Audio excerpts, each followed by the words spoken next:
Welcome back to my channel for another episode on the brand new Sony RX1R Mark III. And I posted already my introductory video on that camera, compared it with its predecessor, the Mark II, and showed all kinds of interesting things coming to mind when you get this camera for the very first time into your hands. I also already posted a video where I did shoot the camera downtown Zurich, and I showed a lot of sample images. Both videos I will post down below in the info box so you can look them up. But this video now takes it to the next level because I want to compare the RX1R Mark III with the other four compact cameras here on the table. And we have from the left hand side here the Leica Q3 43, we have the Leica Q3 28, we have the Fuji GFX100RF, and for one reason I also wanted to include the Leica D-Lux 8. In this video, we'll compare these cameras, and very likely at the end of the video, we might come to conclusion, is this tiny little piece of technology really worth US dollar 5,100? Let's kick this off.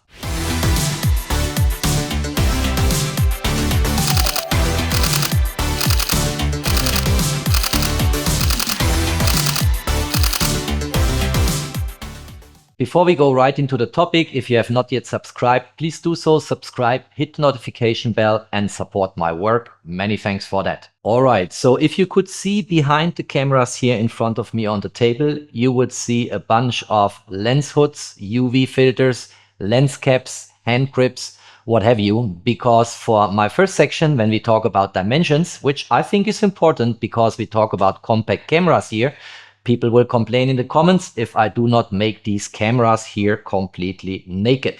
And that's what happened. The only luxury I owe myself is I do not remove these anchors for the Peak Design strap, where I made a separate video for the Leica Q3 43, because that is a bit too tedious. And you will nevertheless get the point what I want to say in terms of dimensions. Looking into the specifications as we get them from the manufacturer's websites, the Sony RX1R Mark III is the smallest camera.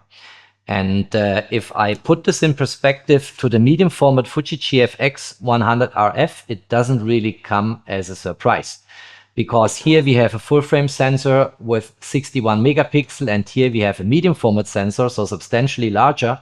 And we also have beyond 100 megapixels. So I'm not surprised to find that the medium format camera is bigger than the full frame sensor camera. But what really surprised me is the comparison with the D-Lux 8. And have a look here. Let me pile them on top of each other carefully and cautiously. Let's bring them into the camera here. And if we look at that, then here I think is a first indication why Sony's price tag, and we discussed that at the end of the video, okay? I'm not rushing into conclusions here. But Sony's price tag of 5,100 US dollar includes the engineering masterpiece of squeezing a full frame sensor with 61 megapixel into a compact camera body that is smaller than the camera body of the Leica D-Lux 8. And if that is not an engineering masterpiece, I actually completely lose it. And that is something which we need to take into account, right? This camera is super small, and let's be fair, I mean, if you look at the D-Lux 8 again, in terms of width, the D-Lux is larger. In terms of height, I would say give or take they are comparable. In terms of depth, of course, the Carl Zeiss lens has more volume than the Vario Summilux in the D-Lux 8, but squeezing all the functionality, all the technology into a magnesium alloy camera body like Sony did here in the RX1R Mark III, of course, is a technological engineering masterpiece, period. I truly think that the dimensions are part of the value package of this small RX1R Mark III. And when I was shooting the camera, as I said, I post a link down below in the info box, I was showing you guys that when I was walking the streets, I had the camera here in the palm of my hand, very compact, totally non-intrusive. And if you shoot, you just switch here, hold it firmly. You can operate here with your thumb and your pointing finger, the aperture ring or the manual focus ring if you want, and then you shoot. And it's super non-intrusive. This is such a small camera. No one will mind if you take uninvited pictures of that person because they think it's a toy, you know. No one thinks that hiding behind such a compact camera is more than a point and shoot, but it's actually a fully fledged professional camera you have here in your hands. And that, I think, that's why I'm also bringing it as section 1 in my comparison.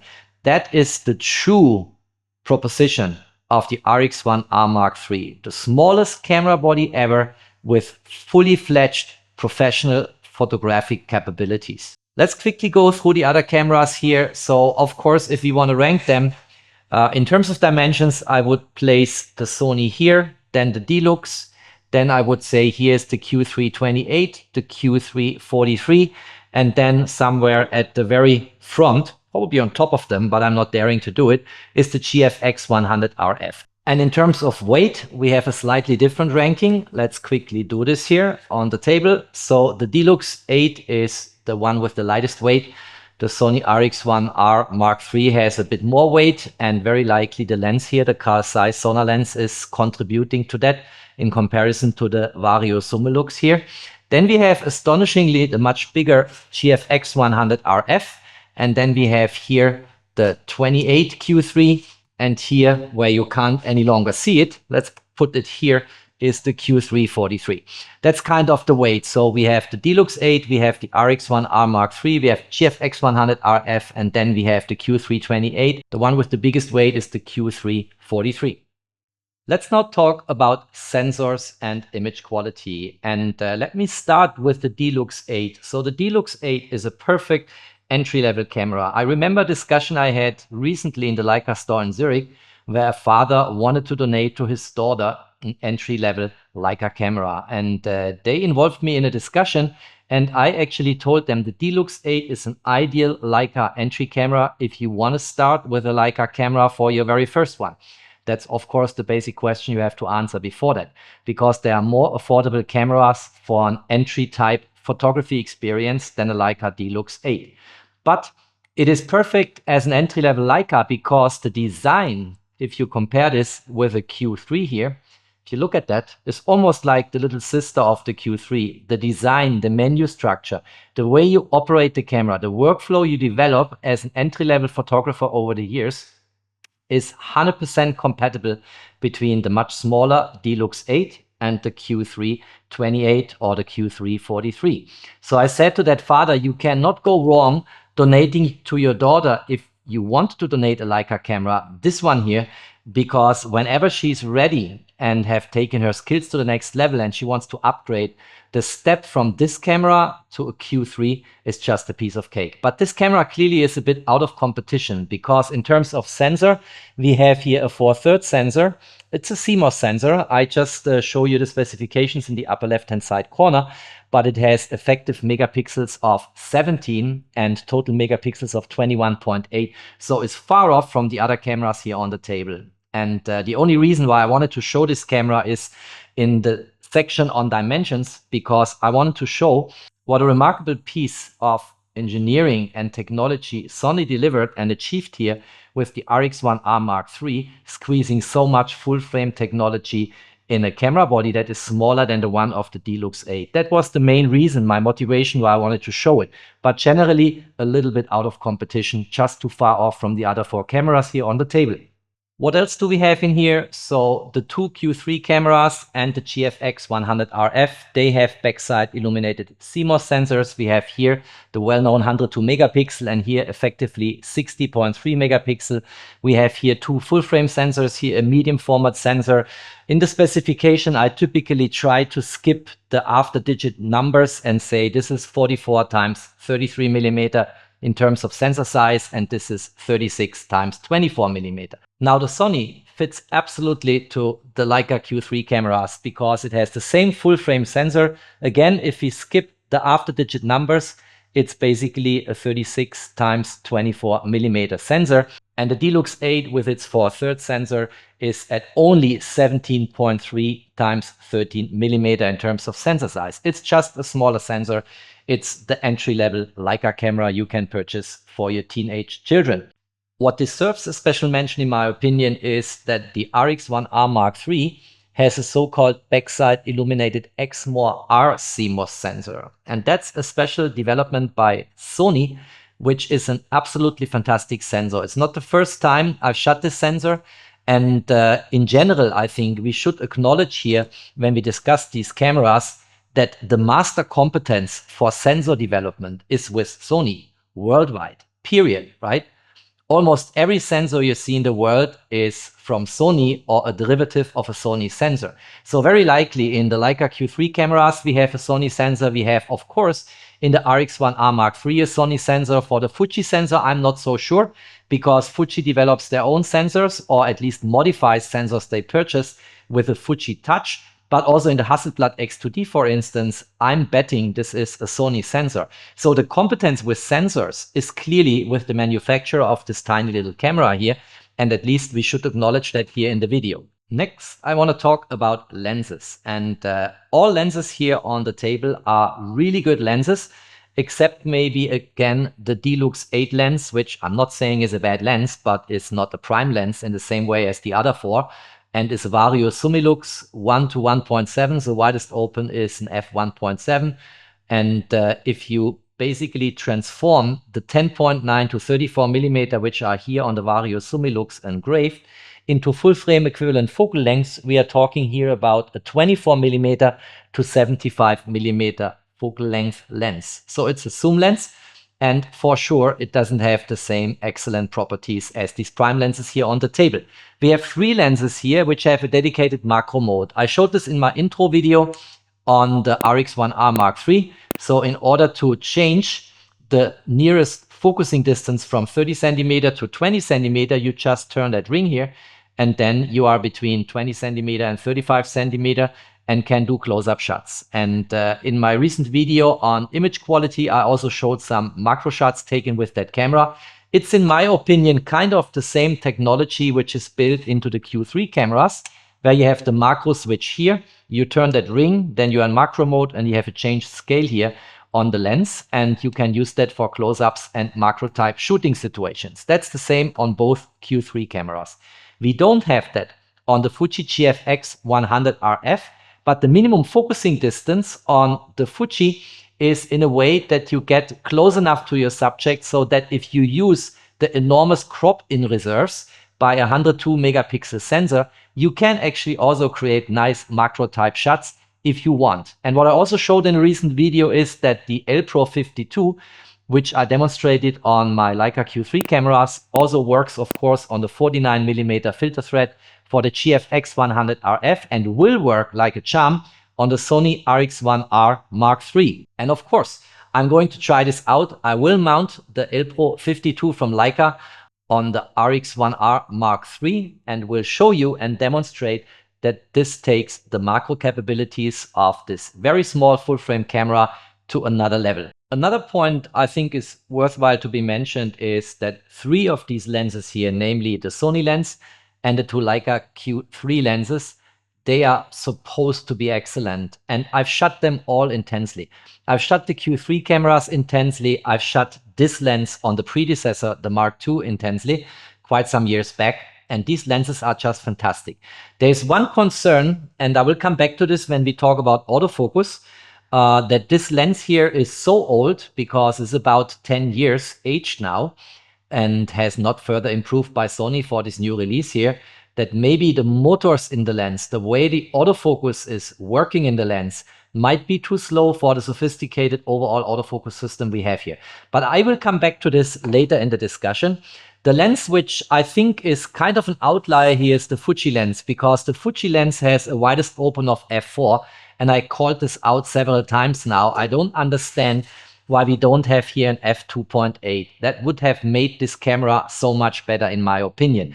But even with the GFX100RF, as demonstrated in videos I posted on my channel, you can separate the foreground from the background if you open the aperture widest to an f4.0. And of course, this works nicely also on the RX1R Mark III. Look at the images I just posted in a recent video, and it works very well also on the Leica Q3 28. And it is absolutely fantastic in the Q3 43, because that's a normal focal length, and opening the aperture to an f2.0 gives a very dreamy, very nice bokeh and background blurriness, which I totally appreciate. In the next section, let's turn them all around here. I want to talk about electronic viewfinders and LCDs. And that is, of course, also a topic that counts for compact cameras. And that's why we need to change perspective here now. And if you look at that, we have generally reasonable electronic viewfinders. I acronym them now as EVF. And we have in all 5 cameras, and that's remarkable, we have OLED viewfinders. There is one tiny difference from the spec sheets that's on the RX1R Mark III, where Sony says it's a so-called XGA OLED, and they talk about higher contrast and in general a better quality. I cannot really verify this. I think the viewfinders on all 5 cameras are fine. It's clearly necessary to mention that the viewfinders of the Sony and the Leica D-Lux 8, they are pretty small. We talk on the Sony here about 0.39 inch, and for the Leica D-Lux 8, I didn't find any specifications, but it looks kind of as small as what we have on the Sony. Maybe a little bit larger, maybe something like 0.4, 0.41 inch, but we really didn't find any specifications for the size of that EVF. But it is OLED, it works well. I did shoot over the weekend the Sony, and I can clearly confirm that the electronic viewfinder worked for me. And by the way, you don't need that eyepiece cup here. You can also shoot that in that way and then basically have the camera a bit more lean here on the side. No problem at all. You could do the same with the predecessor where the EVF was popping out if you push the lever here. And there is no need to use the eyepiece. What I should call out, and again in the upper left-hand side corner are the specifications for the EVFs, is that we have in these 3 cameras, the Fuji and the 2 Q3s, we have a very high resolution of 5.76 million dots, whereas in the Sony, we only have 2.36 million dots, and the same applies to the Leica D-Lux 8. So here clearly we have 2 cams, high resolution, and here only half the resolution of the other cameras. And that is something which, of course, needs to be called out. Let's now talk about LCD screens, because that's interesting too. And there are also some interesting points I want to make. So first of all 5 LCD screens are TFT screens. And in terms of resolution, they are not that far apart. So we have for the 2 Leica cameras, 1.84 million. We also have for the D-Lux 8, 1.84 million. The Sony has the largest number of dots. We have 2.36 million dots. And for the Fuji, we have 2.1 million dots. And in terms of size, they're all around 3 inches. The Fuji is a little bit larger with 3.15 inch. And then we have 2 times 3 inch. We have here 2.95 inch. Let's call it a 3-inch screen. And we have also on the D-Lux 8 a 3-inch screen. The remarkable difference, and that's a disadvantage for the Sony and the D-Lux 8, is that these LCD screens cannot be tilted. And we have it on the Q cameras. Let me show you. You can tilt it, and I use this very often for certain perspectives, but in particular for macro shooting, when I need to go down, you know, to an area where flowers are or insects or whatsoever, then I like to look from the top to the LCD screen. And that is very convenient and works on both Leica cameras, works on the medium format Fuji GFX. You just pull it out like this. Sorry, you see it here. And it's not integrated in the Sony and in the D-Lux 8. And I don't understand why. Can someone please in the comments name a reason why there is no tiltable LCD screen here? Because it would not have ruined the proposition of a very lean, very slim camera body. Because the LCD, if it is tilted, can always sit on top of the backside of the camera in the same way as here, for instance, and doesn't necessarily need to be integrated in the camera body, but it's a lot worth if you can tilt it out for these type of topside shootings, which I just showed you on the Leica Q3 and the Fuji GFX100RF. I don't understand why here someone saved budget instead of giving us a tiltable screen, in particular since the Sony RX1R Mark II, the predecessor of this beauty here, had a tiltable LCD screen, and I used this back then when I was shooting the camera a lot. Let's talk about storage. And storage is kind of a delicate topic for me because it really scares the SHIT out of me if I have no option to back up my footage. And I really prefer cameras with 2 card slots. But here on the table, we have unfortunately only one who offers that. namely the GFX100RF. Here we have 2 SD card slots. In the other 4 cameras, we have just 1 SD card slot. Now you can argue, let's say you are a wedding shooter, you are on your way with your Leica Q3 28 or 43. You can, of course, while shooting, back up footage via the Leica Photos app. And you can do the same with the apps Sony is offering. But that is, for me, not a safe method. Who knows whether the connection holds? Who knows if this works? And if something happens to my SD card, I lost all the footage and I'm the biggest loser on planet Earth if I'm a wedding photographer. And on the Fuji, we have it here. And I like this a lot. We have 2 SD card slots. And of course, it's tributed to the much bigger case we have here, to the much bigger camera body, where there was actually space for 2 SD cards. The GFX100RF is still not optimal for me because the read-writing speed of SD cards is rather limited compared to compact flash express type A or B cards, which you have in the larger brothers and sisters of these cameras. Like you have it, for instance, in the Fuji GFX100 Mark II, or in a Sony Alpha 1 Mark II, or in a Nikon C8 and Nikon C9. Then, of course, you have also much better transfer rates in your storage for high-resolution video and high-profile footage. But that's probably not what we can expect from compact cameras. In general, I think the Fuji is clearly the one which has here a big advantage, and the other ones just have 1 card slot, which is typically not what I like if it really counts with a shooting. Let's talk about the autofocus system. And in 4 cameras here on the table, the 2 Q3s, the GFX100RF and the RX1R Mark III, we have hybrid autofocus, which means the focus system combines contrast autofocus with phase detection autofocus and phase with PH and not with F. The exception on the table is the D-Lux 8, because the D-Lux 8 only works with contrast autofocus, and that's why I said before, if you have teenage children and they want to enter the world of photography, maybe the Leica D-Lux 8, if you're not just obsessed by Leica like I am, is not the best entry-level camera, because it's still an almost $2,000 price tag, and you get for that money cameras which have much better autofocus system, combining contrast autofocus and phase detection autofocus, having an excellent tracking in video mode and all of that. And the D-Lux 8 is a little bit short in these type of qualities. In terms of autofocus points, the clear winner, if you look at the specifications in the upper left-hand side corner, is the new kid on the block, the Sony RX1R Mark III, because here we have almost 700 autofocus points. And in the same way as when I said before that in sensor, Sony has absolute market competence, Sony also has absolute market competence in autofocus systems. You will hardly find a camera that is really significantly feelable faster than the Sony Alpha 1 Mark II. This is a real sports powerhouse. And I think they included a lot of this competence in terms of autofocus system into the RX1R Mark III. The bottleneck in autofocus speed very likely here is this Carl Zeiss Sonar 35 f2.0, because this is a lens that's at least 10 years old, and the way manufacturers design lenses today with the motors in the lens operating the autofocus, they have improved significantly over the last 10 years. And I mentioned it in my introductory video for this camera. Sony, in my opinion, missed here an opportunity to upgrade this lens for super fast autofocus. In terms of image quality, the Sonar 235 is just fine. It's a Carl Zeiss lens. It has a dreamy look. It is nevertheless sharp, as people who watched my last video have probably seen in the sample images.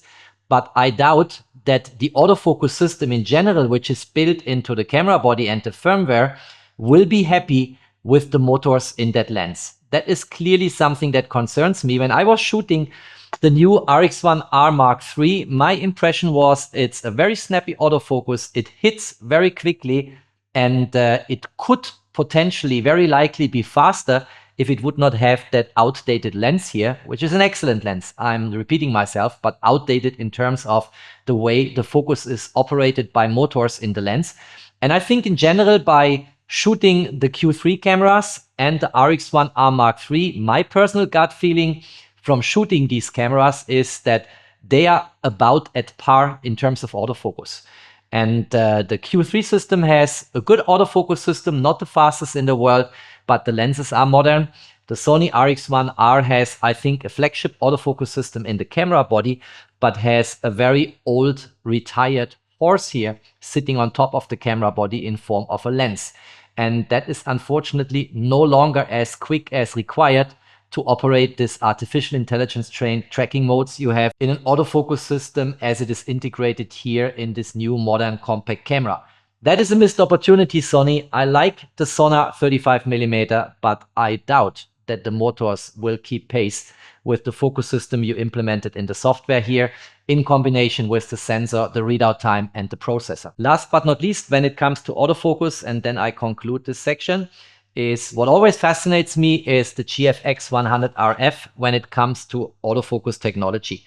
And there are basically always two competitors in the market in the medium format camp with a sensor 44x33mm. We talk, of course, about GFX cameras and Hasselblad X system cameras. So let's say the X2D or the 907X with the CFV100C sitting at the back as a digital back. And there, the differences could not be larger. The Fuji GFX has a well-developed autofocus system. It's artificial intelligence trained in terms of subject detection. It has continuous autofocus. It tracks with focus fields, and it has a really advanced system for a medium format camera system, whereas the Hasselblad X2D is super lagging behind. They have face detection implemented quite a while ago in a firmware update for the X2D, but so far there is no continuous autofocus and no focus tracking. Where I see light at the end of the tunnel is everyone talks now about an X2D Mark II or even a Hasselblad X3D, and maybe in the new camera system, Hasselblad will finally catch up with Fuji with their GFX system when it comes to autofocus capabilities. Who knows? Hope dies last. Let's quickly talk about features which should be highlighted and things I did not mention so far before we come quickly to image quality and then to pricing. So in terms of features, most of these cameras have advanced features implemented. You have intervalometers, you have exposure bracketing, and so on. A camera that really sticks out in terms of features is clearly the Fuji GFX100RF again, because here we have, and let me get that list correctly, we have focus bracketing, we have exposure bracketing, we have white balance bracketing, we have film simulation bracketing, we have dynamic range bracketing, we have ISO bracketing. We can shoot multiple exposures, which is for some people a way to express their creativity. And we also have a lot of film simulations and digital crop and aspect ratio crop functions integrated here, even in mechanical elements. And that is super advanced and is clearly the most feature-rich camera here on the table. In the newbie, the RX1R Mark III, we also have a lot of that. We have exposure bracketing, white balance bracketing, we have dynamic range bracketing, we also have an intervalometer, we can do time lapses, and so on. So there's a lot going on. We also have a little bit of that in the Q3 cameras and the Leica, but as we all know, it's Leica philosophy to be minimalistic. So you will not find focus bracketing, for instance, in a Leica camera. And in general, the feature list on the Leica cameras is a little bit shorter. It's longer on the Sony and it's super long on the Fuji GFX100RF.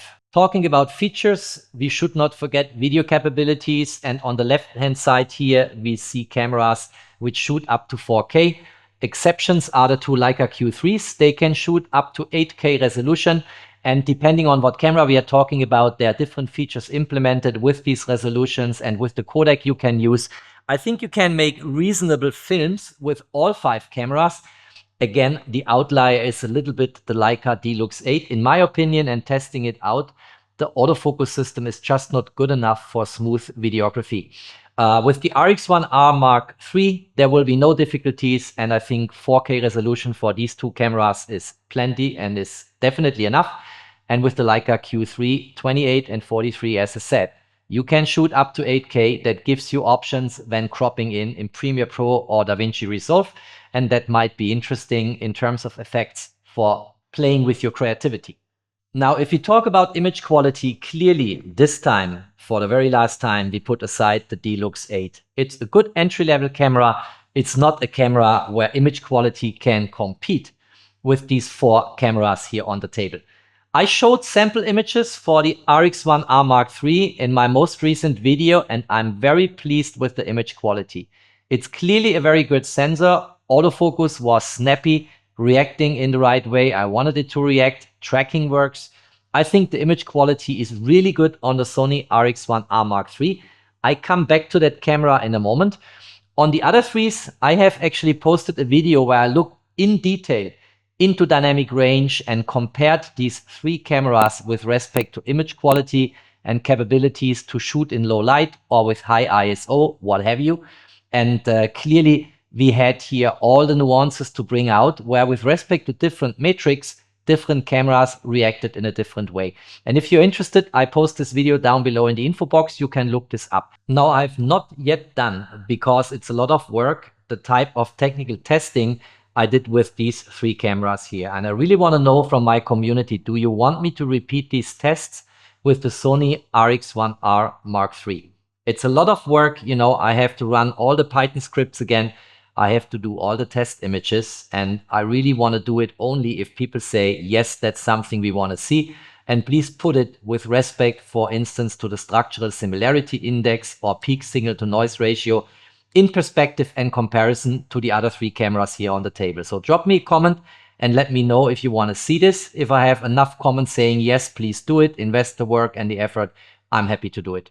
Before I come to my own personal conclusions, let's quickly talk about pricing. And that's clearly the elephant in the room. If you look into various YouTube videos, TikToks, Instagram stories, what have you, about the new Sony RX1R Mark III, the hottest topic is the pricing of the camera. And there are a lot of people who actually complain and say, how insanely has Sony priced this camera? Now, I personally think it's not as insane as people think. And coming back to the very beginning when we talked about dimensions, a price tag of $5,100 for a full frame camera at this size, which is so non-intrusive and fits in the palm of your hand, plus the fun you have when shooting it. I really enjoyed shooting it. And what Sony, in terms of technology and capabilities, all squeezed into this tiny little full frame sensor camera, I'm not so sure that the price is pure madness. I think you can justify a price of $5,100. What I want to quickly call out on the Sony is Sony should have been a bit more generous and thoughtful. More thoughtful because a tiltable LCD screen would not have harmed the proposition of the smallest full frame camera body in the world. And where they should have been more reasonable is, guys, include a lens hood. What's so expensive if you collect $5,100 for a camera like this to include a lens hood in the package? Even Leica does it for the Q3 cameras, a very solid metal built lens hood. In the Fuji package, you also have it in here. Why did Sony just save that money? Was it budget reasons? Do they want to sell the lens hood separately and make additional couple of $100? Whatever it is, it's unacceptable. A lens hood belongs to a lens, and if the lens is integrated in the camera body, then it belongs to the whole package. That's for sure what I need to call out here. All right, that's it. I hope you enjoyed that presentation. I spent a lot of time and thought. I really was scratching my head. How do I want to compare these 5 cameras? And I hope I did justice to each and every one, including the D-Lux 8, which is a splendid entry-level Leica camera if you want to get your foot into the door of that wonderful brand. If you liked that video, don't forget to drop me a thumbs up. Stay tuned on my channel. There's always more to come. Thanks for watching. Stay safe and healthy. And of course, peace out.